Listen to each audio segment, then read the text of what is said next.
So the way this all started is kind of funny. I got the assignment to do a report on a modern economic issue. So what I did is I searched modern economic issues of the modern world involving money. And the first result that gave me was something called modern monetary theory. This is the definition it gave for modern monetary theory, or MMT as it's abbreviated.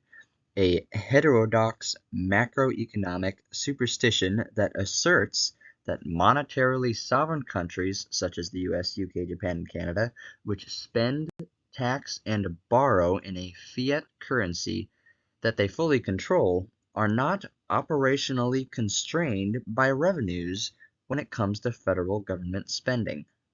Or to sum that up nicely, the government is above money.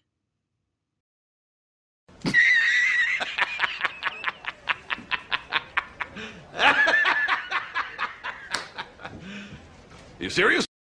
So simply what this is saying is that the government doesn't need taxes or the borrowing of money simply because it can print its own money, and it can therefore pretty much do whatever it wants because it has a monopoly on its own currency.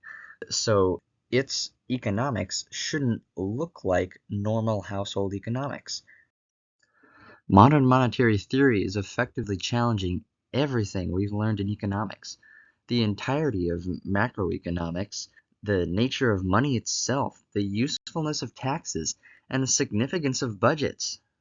To get into the nitty-gritty, modern monetary theory states that 1. Large government debt isn't the precursor to collapse that we have been led to believe it is. 2. Countries like the US can sustain much greater deficits without cause for concern.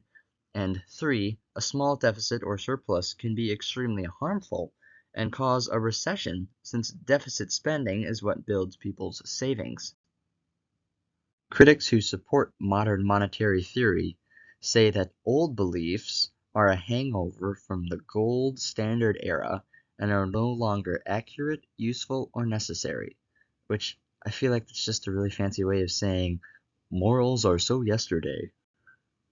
Modern monetary theory presents the idea that governments should simply print as much money as they need because they can't go broke until someone politically decides that they're broke, which is not at all how it works.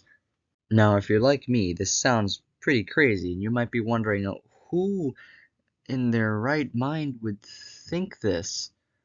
But the truth is, really, it's an excuse.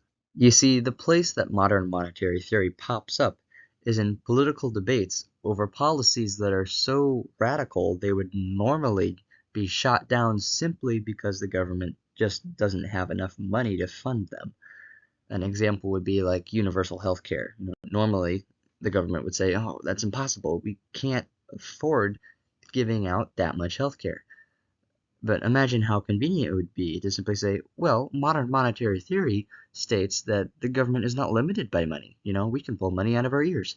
So it's not a problem for us. You see how they use it? Practically, though, modern monetary theory isn't practical because you see, money is a representative of actual assets.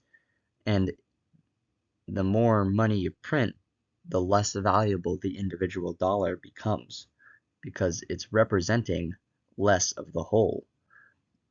So if modern monetary theory were to be applied, eventually what would happen is the US dollar would become so inflated that other countries just wouldn't be satisfied being paid in it. The US dollar would become void and the US economy would collapse.